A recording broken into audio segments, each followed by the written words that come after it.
vous écoutez Si le cœur vous en dit, le podcast qui donne le micro à vos histoires d'amour. Moi, c'est Marguerite, et mon projet est de devenir thérapeute de couple. J'ai donc décidé de lancer mon podcast afin de mettre le pied à l'étrier. Le but, c'est de désidéaliser l'amour et de le montrer tel qu'il est vraiment. Beau, parfois douloureux, intense et un peu tout ça en même temps.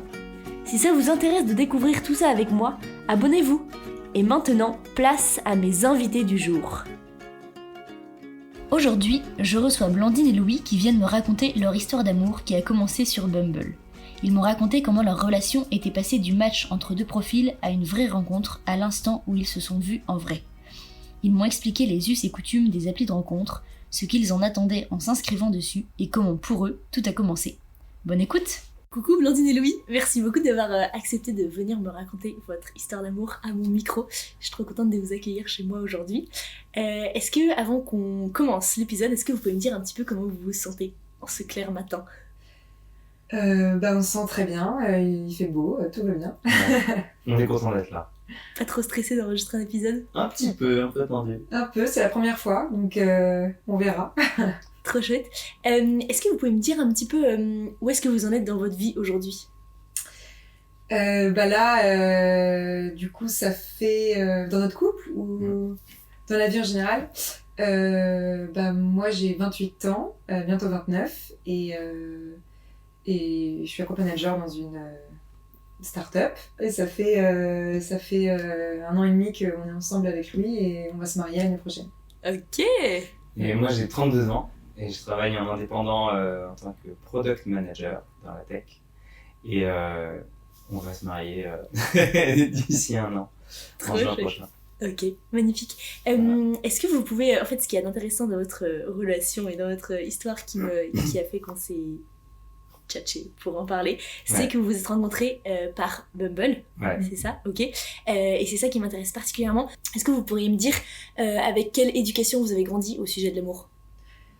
Ouais, alors moi, j'ai grandi dans une famille assez unie où mes parents sont encore ensemble. Il y a un élément particulier, je pense, qui m'a construit, qui est que le couple, mes parents dans leur couple ont eu beaucoup de difficultés et ont beaucoup de difficultés. Et donc, avaient, je pense, 1000 raisons de pas rester ensemble à terme, donc ça se finissait à un moment. Et pourtant, sont restés ensemble un peu par idée de famille, par, je pense, sacrifice pour leurs enfants, pour garder ce côté cocon. Donc ça m'a donné une idée un peu particulière du couple, où à la fois, je vois le côté protéger la famille, et à la fois, je vois aussi des éléments qui ne vont pas quand un couple ne va pas. J'ai vu beaucoup de, entre guillemets, contre-exemples, d'une communication qui va pas être, qui va avoir ses failles, et donc j'ai vu l'impact de mes parents, et j'ai beaucoup intégré, je pense, imprégné d'éléments en me disant ok, ça faut faire attention à pas le faire, et ça m'a beaucoup construit dans mon idée du couple sur les attention à ce qu'il faut pas faire. Je pense que si t'arrives à gérer ça, ça ira bien pour toi. Ok, trop chouette, merci. Et toi, Landine? Moi j'ai eu beaucoup de chance parce que j'ai eu la chance, j'ai grandi dans une famille où on est tous très unis, où je me suis pendant des années, le couple de mes parents fonctionne très bien, et j'ai grandi avec cette image-là en pensant que c'était vraiment la norme, et mes oncles et tantes, mes cousins, etc., même mon univers proche, même les amis de mes parents sont plutôt encore ensemble, et en tout cas j'ai l'impression que ça se passe bien, même si on ne sait jamais ce qui se passe dans les couples, mais j'ai été confrontée finalement assez tard aux difficultés potentielles des couples mariés ou pas mariés, etc. Et donc j'estime que je trouve que c'est une chance parce que j'ai grandi dans une vision d'une certaine solidité du couple, de la famille, etc. Que je trouve très inspirant, et je réalise du coup maintenant quand je vois un petit peu d'autres couples qui fonctionnent pas moins bien, etc. La chance que j'ai, et je pense que c'est positif, donc voilà. Ok. Et est-ce que vous pourriez me dire, donc avant votre rencontre, je crois que vous avez chacun eu des histoires de votre côté. Je crois que l'idée c'est pas qu'on en parle des siècles, mais juste en quelques mots, ce que vous avez, du coup à la lumière de ce que vous avez reçu dans votre éducation et ce que vous avez vécu dans ces relations, est-ce que vous pourriez dire un peu dans quelle dynamique vous arriviez dans la relation dans laquelle vous êtes aujourd'hui? Je sais pas si c'est très clair. Ouais. moi je pense que ouais, ça fait suite à ça. J'ai beaucoup vécu les relations que j'avais par le passé comme des petits laboratoires. Ce que je veux dire, c'est que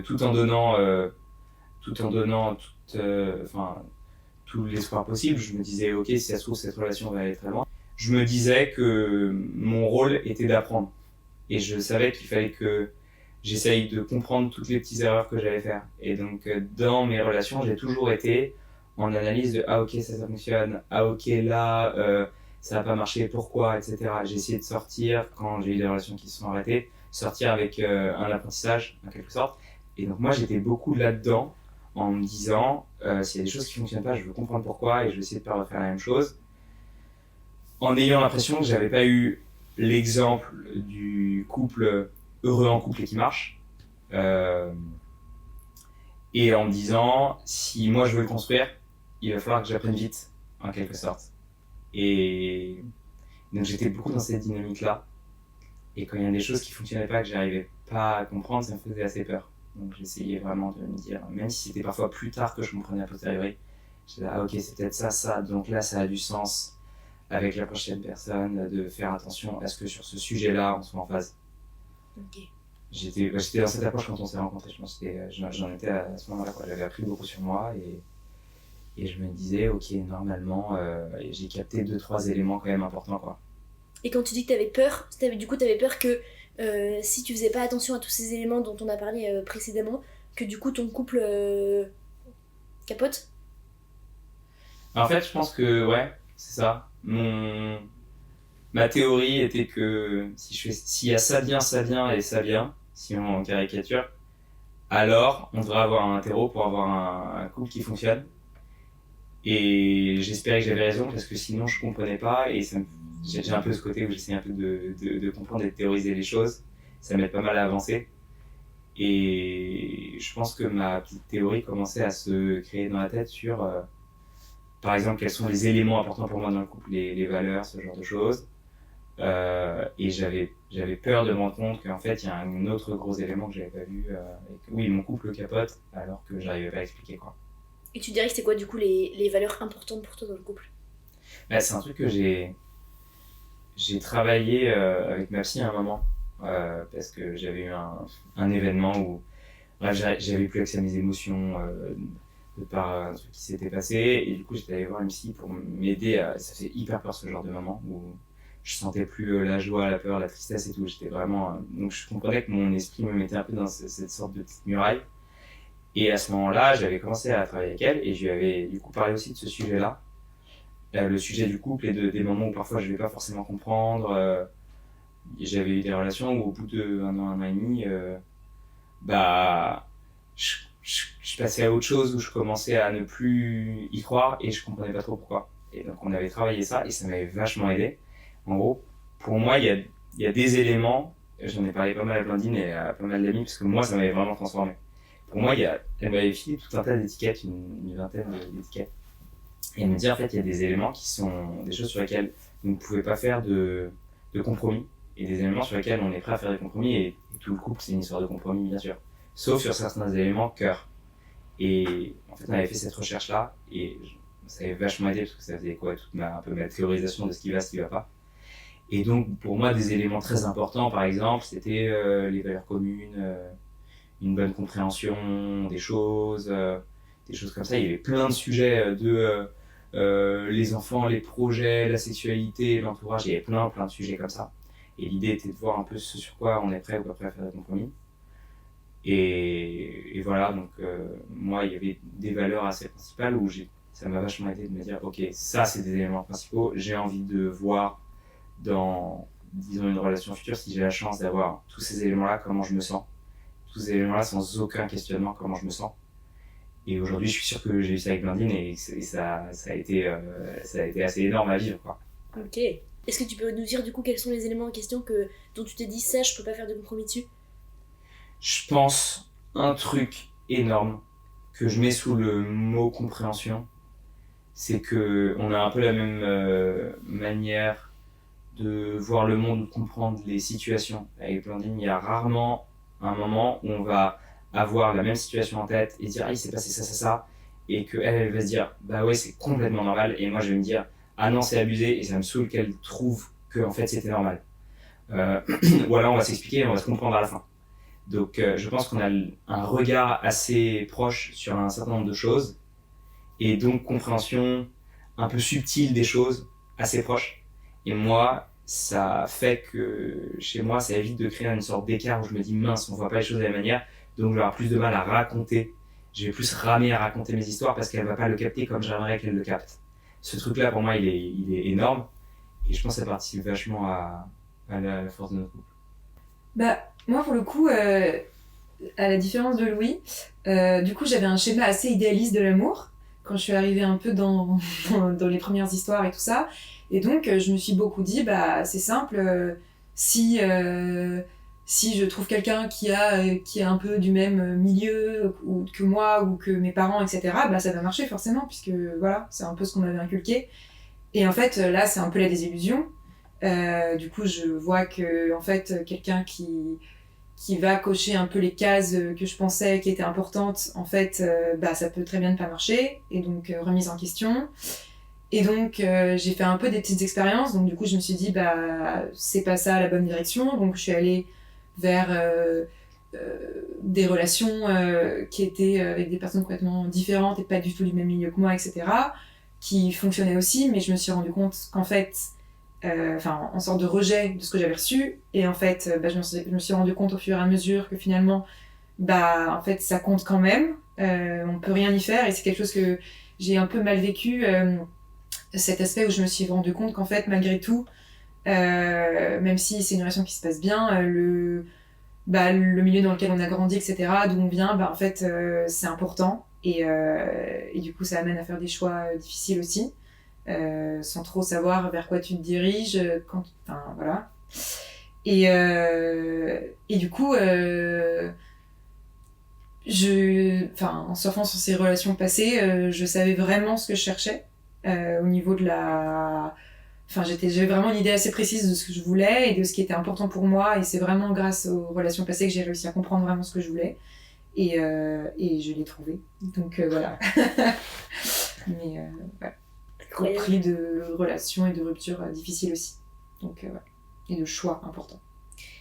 Et du coup, entre ces différentes phases de relations, donc les relations avant la vôtre, du coup, à l'issue des relations précédentes, vous avez décidé tous les deux de vous mettre sur Bumble. Oui. C'est ça. Est-ce que vous pourriez me dire dans quelle optique vous vous êtes inscrit sur Bumble, et un peu aussi quelle image vous aviez des sites de rencontres? Alors... du coup, moi,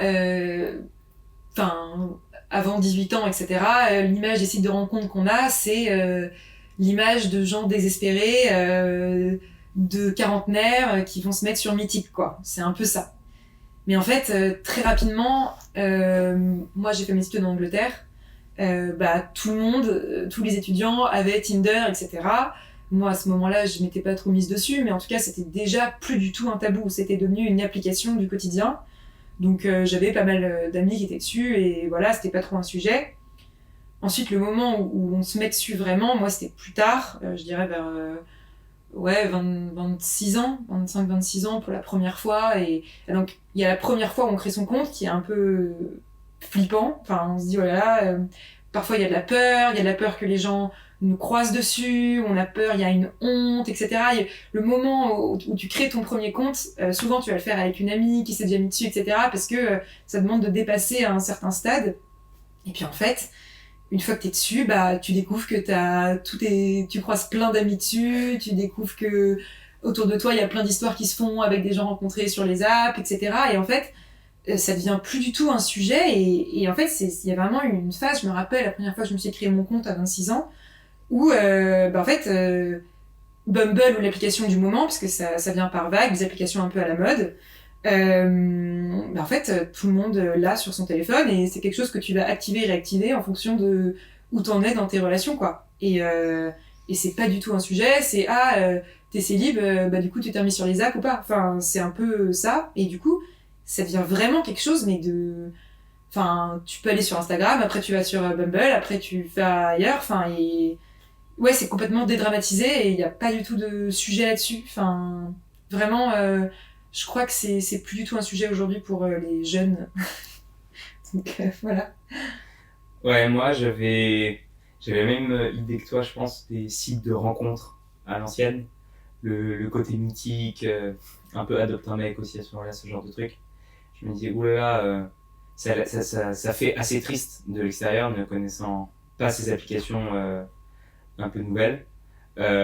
Et moi j'ai découvert Tinder je pense que c'était vers ses débuts, mais j'en sais rien. J'étais sur les apps avant de rencontrer Blandine. C'était vraiment un truc où quand j'étais célib, je passais dessus et je swipais, tu vois. C'est un truc que j'avais et où j'étais assez à l'aise avec ça.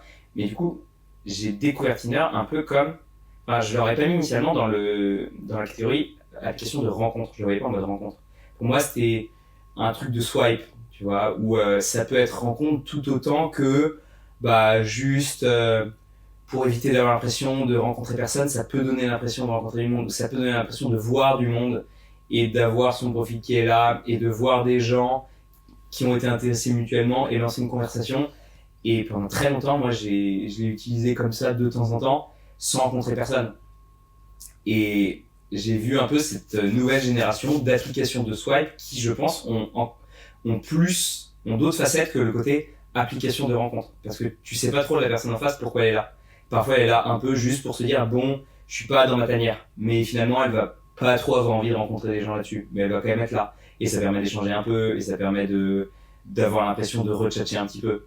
Donc, je le voyais un peu plus comme un petit jeu qui peut aboutir sur des rencontres, mais autre chose que juste application de rencontre avec son côté un peu grave, et très je suis là pour ce que tu me disais, je suis là pour quelque chose de sérieux seulement. C'est pas ce truc-là, tu sais pas ce pourquoi l'autre est là. Donc j'avais pour moi ce petit truc de swipe qui était là, qui je pense je trouvais cool quand j'étais célib, ça me faisait du bien d'avoir ce truc-là, quoi, et ça fait des discussions sympas avec les amis sur les profils qu'on a vus, etc. Et ensuite, quand tu fais une rencontre là-dessus, quand tu rencontres une personne, tu te rends compte que l'autre personne, au moment où tu la rencontres, elle change complètement de visage, elle devient quelqu'un que tu as rencontré en vrai. Donc il y avait son profil avec lequel tu as un peu discuté, et tu t'es marré dans ce truc-là de jeu, de swipe et tout. Et en un instant, il y a la personne que tu as rencontrée qui est « Ouah, j'ai rencontré quelqu'un ». Et ça change radicalement et tu te dis pas... là, ça me fait marrer de me dire « On s'est rencontrés sur Bumble », mais... c'est deux trucs assez différents. Il y a mon histoire avec Blandine en physique en vrai, et il y a la partie où on s'est chatté sur Bumble, où on était deux profils qui se parlent et qui essaient un peu de s'amuser, quoi. Et donc, et ça rassure vachement, je trouve, dans l'histoire que tu vis après, où elle est tout aussi réelle, tout aussi racontable, et voilà, moi j'ai trouvé l'expérience assez cool finalement. Donc tu dirais que pour toi, t'étais sur les apps, dans les périodes où t'étais célib, un peu pour te rassurer, enfin aussi, j'ai l'impression que c'est ce que tu disais il y a quelques minutes, un peu pour voir que t'étais désirable, que tu pouvais plaire et tout ça, ça te rassurait un peu ce truc-là ? Ouais, je pense, c'est rassurant. Il y a plusieurs choses, il y a voir que t'es désirable et tchatcher et réussir à avoir des matchs avec la personne qui va te plaire, etc. Tu te dis, ah cool, il y a ce petit truc peut-être d'ego boost. Ok. Et il y a aussi l'impression de ne pas avancer. Je pense que je l'ai vu par exemple en confinement. Quand on était en confinement, j'étais en confinement célibataire. Quand t'es en confinement célib, tu peux te dire waouh, mais qu'est-ce que je fous ? J'ai des semaines voire des mois à rencontrer personne, rien faire. Tu peux avoir un truc de ah mince, j'ai un peu l'impression qu'il faudrait que j'essaie de construire des relations. Que ce soit en confinement ou pas, les apps permettent d'avoir l'impression de rencontrer de nouvelles personnes, de voir de nouvelles personnes, d'avoir de nouvelles opportunités. Même si pendant 2 mois, tu vas traîner un peu dessus et rencontrer personne dans la vraie vie, t'as un peu moins l'impression de rester dans ta tanière avec un cercle social fermé. Ça te donne une opportunité de réouverture sociale à des nouvelles personnes. Et après, peut-être que ça peut être piégeux aussi, le fait que tu vas pas t'inscrire à une activité où tu vas rencontrer des gens directement, etc. Faut faire attention à ça. Mais je pense que ça, au niveau de l'esprit, ça donne l'impression de pas être dans sa tanière. Et je trouve que ça aussi, c'est un truc très rassurant. Et chez toi aussi, Blandine, c'était présent ce truc de envie d'avancer. Enfin, ou plutôt peur de pas avancer et du coup te mettre sur les apps pour avoir quand même l'impression de faire des rencontres et tout ça, ou pas trop? Alors, moi, j'ai pas été beaucoup sur les apps, quand même. J'ai la chance, parce que ça a été quand même compliqué, mais... Ouais. Non, mais j'ai pas l'expérience d'avoir passé, alors que c'est le cas de beaucoup de personnes, et pas mal de personnes vont avoir des expériences différentes des apps, donc ça, c'est aussi à noter. On a de la chance, on s'est rencontrés dessus, ça s'est bien passé. Moi, j'ai pas dû faire 15 dates avec plein de mecs différents avant de rencontrer Louis, donc ça, c'est bien. Il y en a beaucoup pour qui c'est plus compliqué. Mais moi, je voyais vraiment ça comme... j'avais l'impression de... C'était juste un autre moyen de rencontrer des gens, parce qu'en fait, il se trouve qu'une fois que les études sont passées et que t'as ton job et tout, bah, en fait, tu surfes assez rapidement dans les mêmes cercles. Et même si t'es à Paris où t'as pas mal d'occasions, en fait, il y a pas tant de rencontres qui sont, et je pense surtout à Paris où chacun reste pas mal dans ses cercles d'amis. Mais il y a des occasions de faire des rencontres, bien sûr, mais c'est juste un moyen de plus, quoi. C'est vraiment comme ça que je le vois. Et puis parfois, j'ai quand même fait 2-3 dates avant avec d'autres mecs et tout. Mais en fait, c'est pas tellement stressant. Enfin, oui, tu peux être un peu stressé avant un date, mais tu risques pas grand-chose. Au pire, tu rencontres quelqu'un et tu prends un verre et ça reste... J'ai des très bons souvenirs des 3 dates que j'ai fait avant. Franchement, c'était très sympa et juste, je sais rapidement que ça va pas le faire parce que j'y allais dans une optique aussi, moi, je cherchais quelque chose de sérieux. Donc vu que je savais, comme j'ai dit avant, précisément ce que je voulais, quand ça correspondait pas trop, que je voyais des red flags, comme on dit, tant pis, c'est pas grave. J'avais pris 2 bières avec quelqu'un de sympa, et puis voilà, ça continuera pas, quoi. Mais c'est tout. Enfin, c'est pas un gros sacrifice. J'avais pas trop d'attentes. L'idée, moi, ce que je recommande, c'est pas... Mais l'idée, c'est pas d'échanger pendant... des semaines et des semaines avec quelqu'un. C'est pas quelque chose que je vais recommander parce qu'en fait la version live est souvent différente. Donc l'idée c'est quand voilà ça match bien, c'est de rencontrer la personne assez rapidement pour pas avoir eu le temps de se faire trop de films et donc d'être déçu. Voilà, j'ai besoin de quelqu'un de très bienveillant, quelqu'un d'aventurier aussi, une éducation commune, et je réalise qu'en fait de par mes expériences en fait ça avait une importance. Voilà. Et quelqu'un de drôle, quelqu'un de à l'aise socialement. Et voilà, en fait, c'était un peu ça que je recherchais. C'est pas... En fait, voilà. C'est vraiment ce que j'ai vraiment l'impression d'avoir appris que c'était ça que je voulais de par mes expériences qui m'ont vraiment amené à me rendre compte que c'était vraiment de ces petits éléments-là que j'avais besoin. Et du coup voilà, alors il n'y avait pas des cases à cocher non plus, j'étais pas fermée, j'étais totalement ouverte et évidemment qu'il y a des concessions à faire, mais il se trouve qu'en fait Louis cochait vraiment toutes ces cases là, donc tant mieux quoi. Mais j'attendais pas ça non plus forcément, je savais que je voulais quelque chose orienté vers ça, une relation, mais voilà. Chance Louis. Et toi Louis, tu saurais dire au-delà de toutes les choses dont tu nous as parlé, un peu les choses que tu voulais pas reproduire de ce que tu avais reçu dans ton éducation, dans ton relation, est-ce que d'un point de vue de la personnalité qui allait te faire vibrer, tu saurais nous dire un peu ce qu'il y avait dedans? Moi je sais qu'il y avait, quand je commençais à parler avec un match, disons les choses comme elles sont, quand je commençais à parler sur les apps, je faisais très attention à ce qu'on puisse se marier ensemble, et j'avais besoin de quelqu'un, je cherchais vraiment quelqu'un qui ait du second degré, c'est-à-dire que je disais beaucoup de n'importe quoi. Il y allait avoir si c'était des questions très premier degré, il y a un moment où j'essayais de sortir du premier degré, de raconter un peu n'importe quoi et de voir si on allait un peu se marier ensemble. Okay. Une fois, je racontais à Blandine, je suis tombé sur quelqu'un qui m'a posé plein de questions, très premier degré, et qui m'a dit de but en blanc, qui m'a écrit en mode je veux savoir si t'es mariable. Mais genre, et c'était très premier degré, c'était même pas une blague autour de ça. Et là, je me suis dit, waouh, c'est cringe, c'est hyper flippant d'écrire ce genre de truc. Et c'était typiquement ce genre de discussion que je voulais pas avoir, tu vois. Je voulais être avec quelqu'un qui soit capable de parler un peu léger, de répondre un peu de l'absurde, et ou qu'on se marre un peu sur ce genre de truc. Donc je regardais beaucoup ça. Après, je pense que j'avais moins de critères, si tout ce qui est milieu, etc. Pour moi, en fait, ça va vachement aussi se vérifier dans le côté compréhension. Parce que si t'as pas grandi de la même manière, que t'as pas les mêmes valeurs, etc., il y a quand même beaucoup de chances qu'il y ait des choses que tu comprennes sous un regard différent. Et moi, comme je te disais, c'est des choses qui vont beaucoup me mettre à distance. Le regard différent sur les choses. Peut-être aussi du fait que de la relation des parents dont je t'ai parlé, et ma maman est d'origine libanaise, mon papa est d'origine française, ils ont un regard aussi assez différent sur les choses.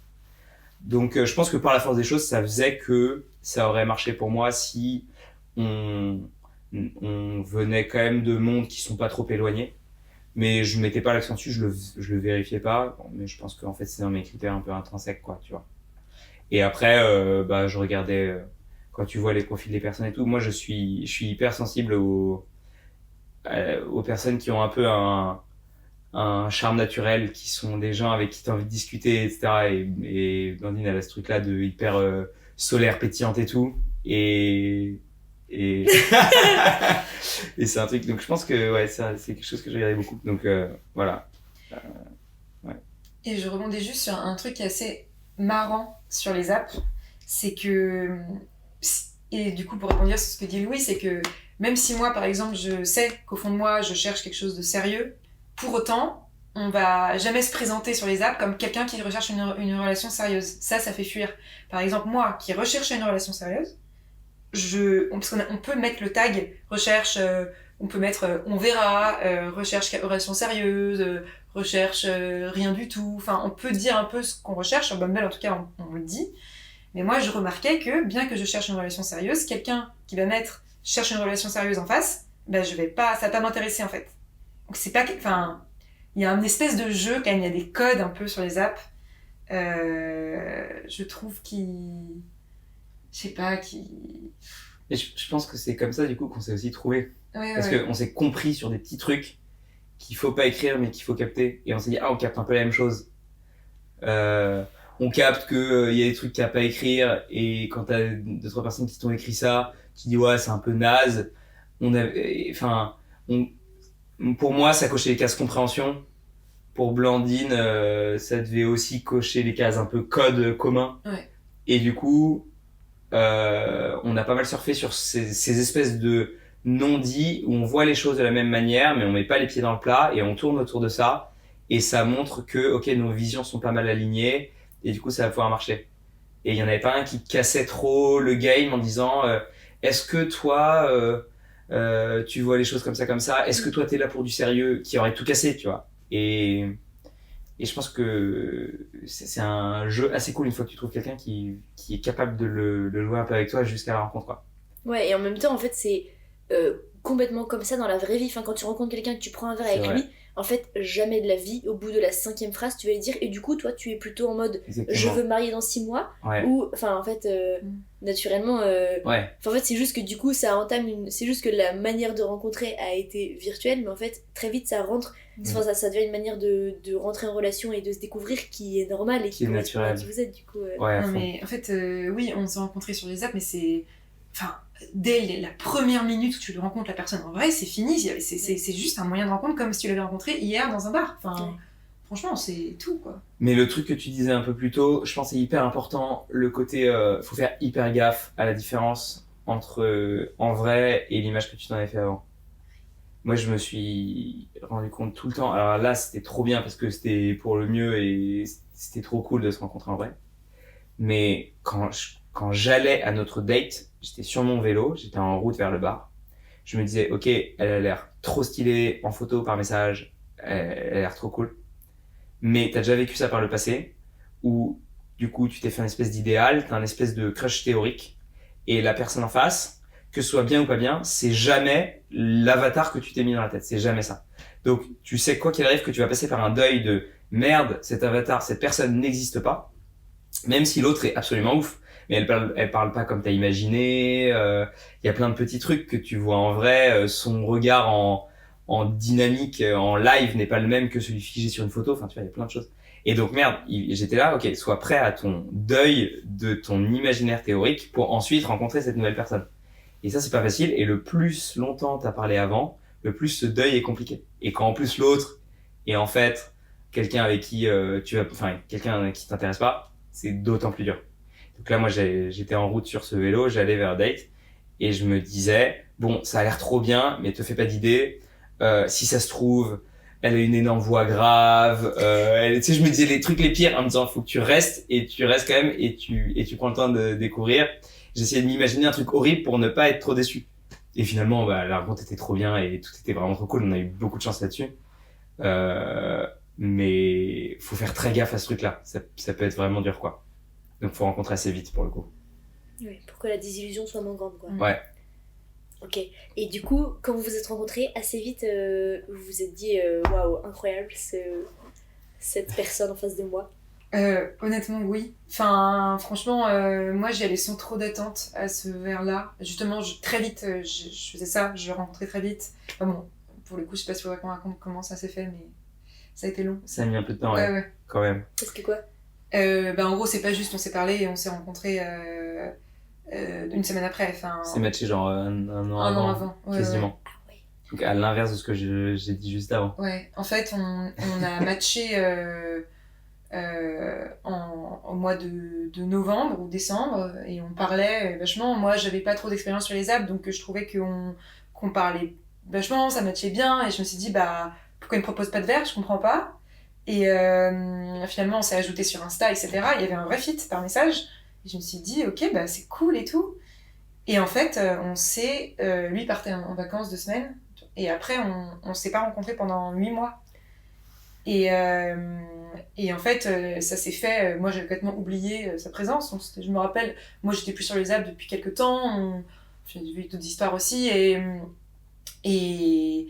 Et j'étais en vacances et tout, et ça s'est fait. On est vraiment un couple virtuel. Hein. Sur Instagram, j'avais mis une story en bateau parce que Louis aime beaucoup la voile.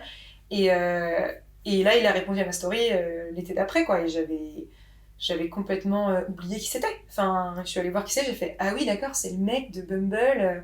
J'ai dit ok, alors là, par contre, si on se voit pas dans les 3 jours, moi je dégage ce mec. Enfin, je veux dire, je suis pas là pour parler des années, quoi. Ouais. Et en fait, 3 jours après, on était tous les deux à Paris. Ouais. Et du coup, on s'est rencontrés. Et donc, la rencontre s'est fait quand même plus tard. Finalement, on n'aura pas tant parlé par message. Ouais. C'est juste que... Et moi, de mon côté, c'est que quand on s'était matché à ce moment-là, c'était pas longtemps après une rupture. Et je pense, il y a quand même un truc, c'est que je me rends compte que je catégorisais un peu... tu vois, quand j'avais un match sur l'appli, je catégorisais un peu en mode... Ok, ça c'est quelqu'un avec qui potentiellement, si jamais la personne est stylée et cool et que ça matche bien, on pourrait avoir une histoire et tout. Ça c'est une personne avec qui je sens pas du tout, ça me fait marrer un peu de tchatcher, mais je pense que je la rencontrerai pas, tu vois. Et Blandine, je l'avais vue, je m'étais dit waouh, elle a l'air ouf, et ça m'a fait peur. Et je me suis dit, c'était un moment où j'essayais de prendre un peu mon temps après rupture, d'être un peu reprais. Et en plus, je partais après 2 semaines de vacances, on était avec plein de potes, on partait loin et tout. Je me disais un peu, j'ai fait un énorme évitement. J'étais là, je ne veux pas là avoir un date avec cette personne à ce moment-là, alors que je suis pas disponible, prêt, et pas en gros être à la hauteur d'un truc. Si jamais tout va bien, peut être très cool. Bien que j'en savais rien, tu vois, mais c'est juste j'ai mis un peu sous le tapis en me disant cette personne-là, si je la rencontre, je pense que ce sera peut-être un autre moment.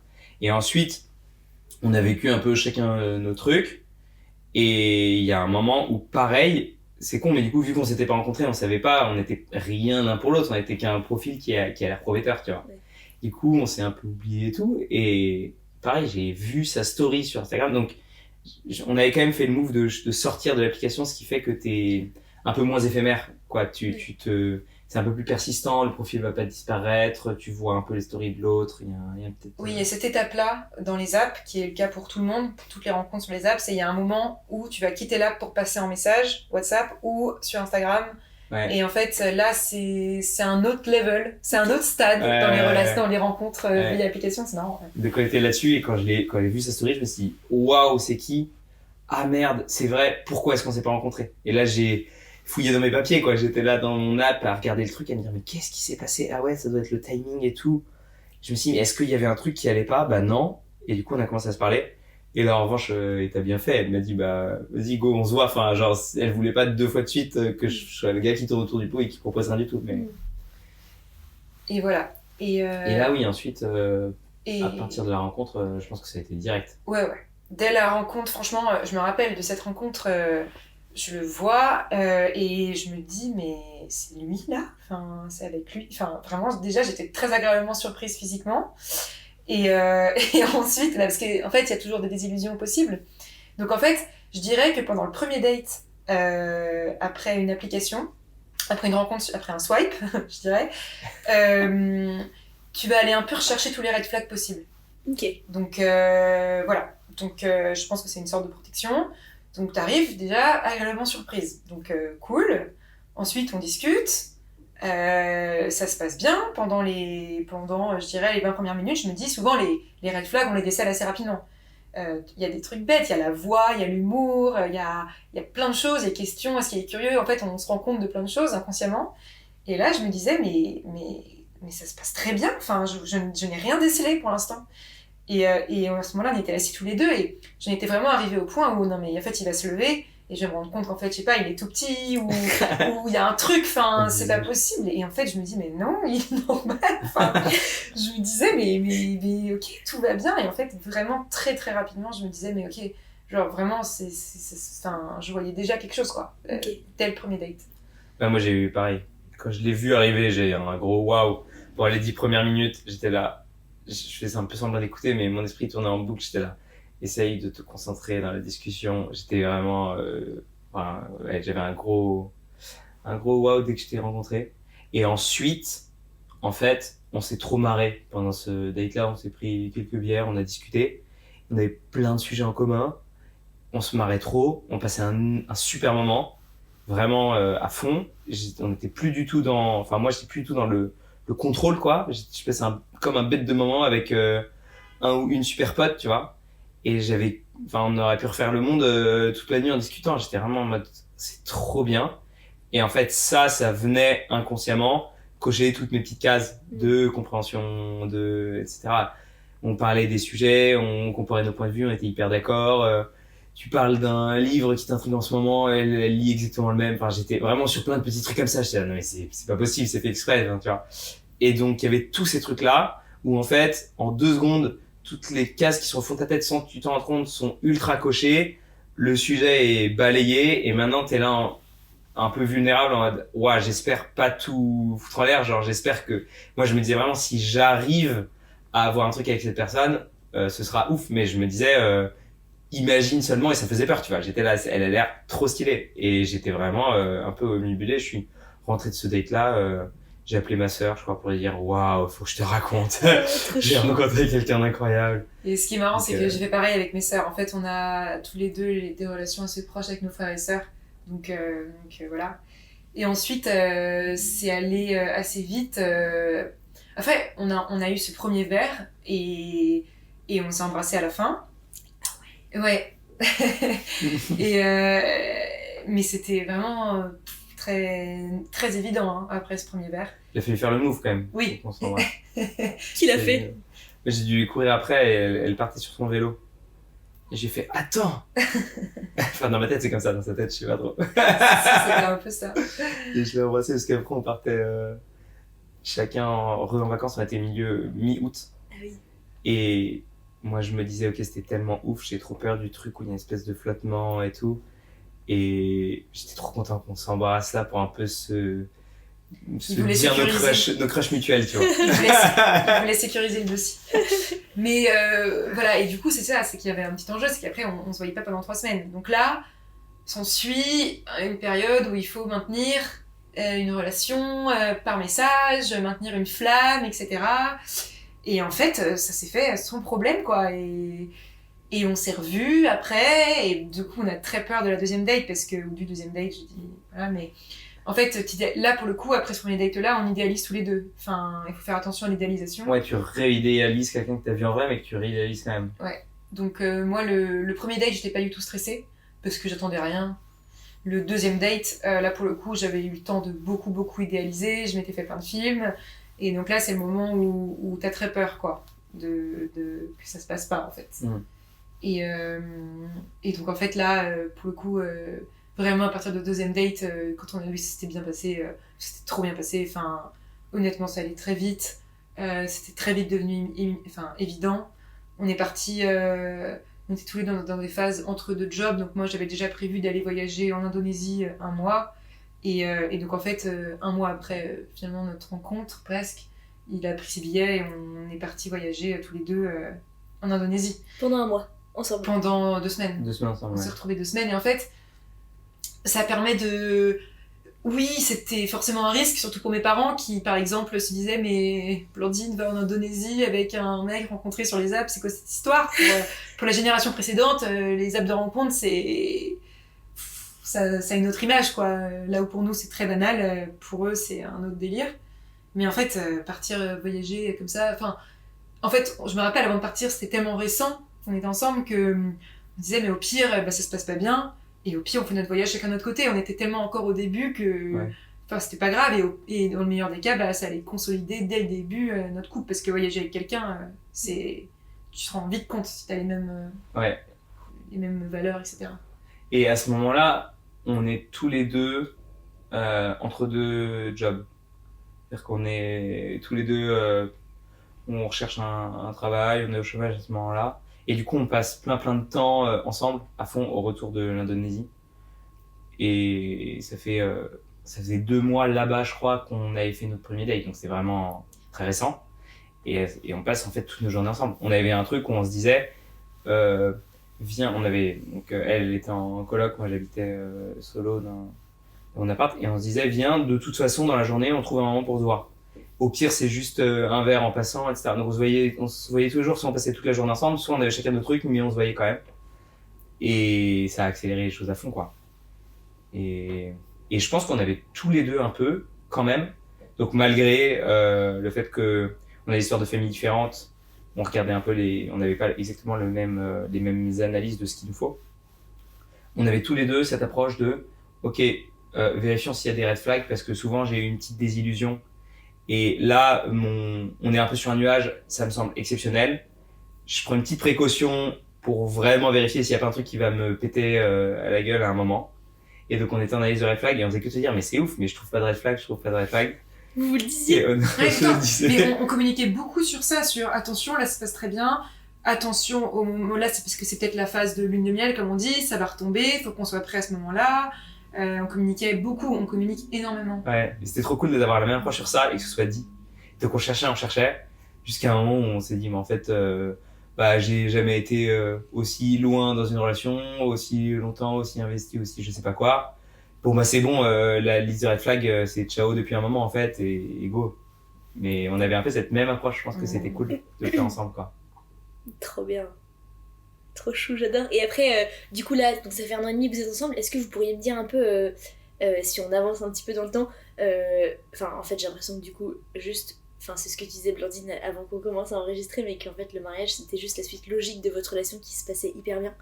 Ouais. Est-ce que vous sauriez dire peut-être, est-ce qu'il y a eu un petit déclic, un truc, qu'est-ce qui a fait que vous vous êtes dit, ok, let's go, je vais lui passer la bague au doigt? Alors en fait, déjà... En effet, moi, depuis le début, je me disais pas, je vais me marier avec lui et tout. Enfin, si, j'espérais, mais je me suis plutôt dit, en fait, je n'imagine juste pas ma vie sans lui. Donc, c'est une autre approche. Enfin, voilà. Mais on a toujours fonctionné depuis le début comme si notre couple allait fonctionner très longtemps. Donc, en fait, très vite, on abordait des sujets, mais sans jamais trop mentionner le mot mariage, parce qu'on savait qu'on voulait tous les deux se marier, par exemple. Très vite, on a vu on savait vers quoi on allait, quoi. On tournait autour, un peu comme dans la discussion. C'est ça, on tournait autour du mot. Mais sans le dire vraiment, parce que moi, en gros, j'avais pas non plus envie de tomber dans l'évidence verbalisée, à me dire, ok, donc on veut se marier, donc du coup, j'attends qu'il me demande en mariage, du coup, dans les 2 mois. En fait, j'avais pas envie de ça. Je voulais quand même être un peu surprise. Et finalement je l'ai pas trop été, mais en fait du coup je savais que ça tomberait, je savais pas trop quand, mais du coup il y avait quand même ce côté où il y avait un petit peu de mystère, et c'est ça que je voulais aussi un peu maintenir. Mais du coup en fait le moment où il y a eu en effet demande en mariage, etc., il n'y avait pas de énorme surprise, incroyable, on va faire notre vie ensemble. C'était plutôt, ok, maintenant ça se concrétise, on va pouvoir y aller. On s'était un peu dit sans le dire, parce que Oui.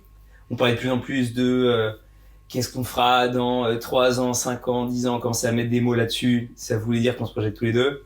En même temps, dans des moments un peu moins où on parle de notre couple, mais on parle de, ok, toi, comment tu vois ta vie et tout, on osait se dire, bah moi, je me suis toujours vu peut-être me marier avant de potentiellement fonder une famille et tout, donc on savait. Et donc on savait ce que ça voulait dire que de se projeter à 5-10 ans. C'est juste qu'on voulait pas, mettre le mot dessus et ça nous permettait de faire attendre et de faire monter le truc, mais on commençait à être en phase sur ça. Moi, dans mes relations passées, il m'était arrivé d'avoir une désillusion. Après quelques mois, 1 an peut-être de relation, et d'avoir mis des choses sous le tapis. Avec Blandine, je savais que c'était pas le cas. Je me faisais une énorme auto-analyse, mais je me disais que pour vraiment genre passer à l'étape suivante, quoi, j'avais besoin de passer, enfin d'avancer sur certaines choses importantes pour moi. Et je pense que l'emménagement ensemble était notamment un truc important pour moi, particulièrement. J'avais jamais emménagé avec quelqu'un avant, j'avais toujours vécu seul. J'avais parfois eu besoin de mes moments aussi de solitude, des moments avec l'autre. Et j'avais envie qu'on le vive à deux et de le vivre en couple, pour ne pas qu'il y ait ça qui arrive en même temps que le mariage, etc. Et quand on a emménagé ensemble, je sais que c'est une étape importante. Et juste après, tout se passant hyper bien, parce qu'en fait, je disais à tout le monde, j'ai pas l'impression que ce soit nouveau. Enfin, quand on était tous les deux au chômage chez nous à passer nos journées ensemble, en fait, c'était déjà le cas. Mais j'avais besoin psychologiquement que cette étape soit passée. Dès que ça s'était passé, je me disais, ok, en fait, c'est absolument certain que tu sais que ta vie sera avec elle de toute façon. Et donc, il n'y a plus qu'à le concrétiser. Mais la question, comme tu dis, c'est pas autour du mariage. Enfin, il y a pas de question sur le fait qu'on sera ensemble dans 10 ans. C'est ce que je veux et c'est ce qu'elle veut. Et c'est sûr qu'elle est dans ma vie, en fait. Du coup, le mariage, c'est juste acter ce truc-là, mais ça vient se rajouter en plus. C'est pas à ce moment-là que tu prends la décision d'être avec l'autre. Ouais, c'est dans toutes les petites choses en amont, Ouais. tous les petits moments où tu te dis vas-y, je le comprends hyper bien, ou je la comprends hyper bien, c'est hyper fluide. Ouais. Et c'est elle, ma personne, la personne avec qui je fais équipe pour tous les trucs de ma vie et je lui confie tout et tout. C'est ça les grandes décisions. Et après le mariage, ça vient acter ça. C'est forcément un peu flippant au moment où il faut passer à l'action et tout, mais c'est trop bien. Mais je pense que la décision est prise un peu avant ça et on savait tous les deux qu'on y allait, quoi. Magnifique. Merci, c'est trop bien, j'adore. Je me régale. Trop chouette. Et avant qu'on s'arrête, est-ce que vous pourriez peut-être me dire un truc l'un et l'autre que vous avez compris dans ces derniers mois, ces dernières années sur la vie de couple et que vous voudriez partager à ceux qui nous écoutent? Moi, j'ai un truc. C'est que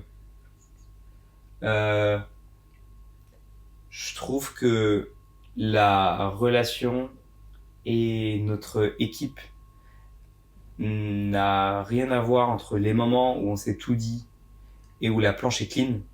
Il n'y a pas de petits trucs et où vraiment on s'est tout dit et du coup on est complètement en phase. Dans ces moments-là, j'ai l'impression que genre, le monde est parfait et que tout va trop bien. Alors que quand il y a un petit grain, un petit truc à dire, on a pris l'habitude en fait de les évacuer les uns après les autres. Quand il y a un petit truc à dire, je pense que ça pollue quand même assez vite la relation. Et à mon avis, s'il y a 2 grains, 3 grains, 10 grains, il y a un moment où il y a un risque de ne plus les aborder et que les choses se dégradent un peu. Nous, je pense qu'à chaque fois, on s'est dit, ok, viens, on repart à zéro, ok, on se dit tout. On s'explique. Et ça, je trouve, alors je sais pas s'il y a d'autres manières. Moi, je pense que c'est vraiment ma manière de vivre le couple et on le vit ensemble comme ça. Je pense que c'est vraiment une clé énorme pour que le couple se passe bien, quoi. Ouais, c'est assez impressionnant comme quand il y a un micro truc, un petit non-dit, un tout petit truc. En fait, déjà ça se ressent énormément parce qu'on se connaît très bien. Et donc on va ça peut vraiment très vite polluer, quoi. Et du coup, en effet, on communique énormément sur les petites choses. Et de toute façon, parfois, j'essaye de pas le dire, le petit truc qui m'a saoulée. Et en fait, il le voit tout de suite. Ouais, toi aussi. Donc, du coup, il n'y a pas le choix. On est obligé d'en parler, quoi. Mais du coup, c'est vrai que ça nous permet du coup de jamais avoir de non-dit et d'avancer vraiment sereinement tout le temps. Ouais. Voilà. C'est ça, je dirais que ça, c'est ce qu'on remarque souvent. Voilà. Donc la communication. En gros. Finalement, la communication, Oui. j'avoue. Mais la communication très... il n'y a pas un petit non-dit qui passe, quoi. C'est la communication très, très, très présente. Miette par miette. Ouais, c'est ça. Miette par miette sur la Le planche à petit grain pain. sur la planche à pain. Exactement, ouais. Exactement. Et trop chouette. Et merci pour votre témoignage tous les deux. Vous êtes trop stylés. Merci. Et trop hâte de vous voir en robe blanche et en costume le 6 juin. Ou robe rose. Bon, que tu choisisses. Merci Blandine et Louis. Merci. Merci. Et voilà, on arrive déjà à la fin de cet épisode. J'espère qu'il vous a plu. Si c'est le cas, n'hésitez pas à mettre 5 étoiles sur votre plateforme d'écoute et à en parler autour de vous, c'est ce qui m'aide le plus. Un grand merci et à très bientôt!